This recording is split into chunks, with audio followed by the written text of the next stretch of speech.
தைப்பூசத்தின் வரலாறு உங்களுக்கு தெரியுமா?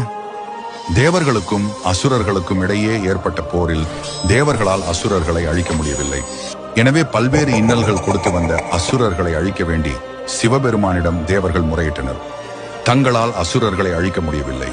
எனவே தங்களுக்கு தலைமை தாங்கி செல்லக்கூடிய ஆற்றல் வாய்ந்த சக்திமிக்க ஒரு தலைவனை உருவாக்க வேண்டும் என்று சிவபெருமானிடம் வேண்டினர். கருணை கடலாம் எம்பெருமான் தேவர்களின் முறையீட்டை ஏற்று தனது தனிப்பட்ட சக்தியால் உருவாக்கிய அவதாரமே கந்தன். சிவனின் நெற்றிக் கண்ணில் இருந்து வெளியான 6 தீப்பொறிகள் 6 அழகான குழந்தைகளாயின. கார்த்திகை பெண்களால் அக்குழந்தைகள் வளர்க்கப்பட்டு பின்னர் 6 முகங்களுடன் அவதரித்தது. அப்படி அவதரித்தவரே கந்தன் எனப்படும் முருகன் ஆவார்.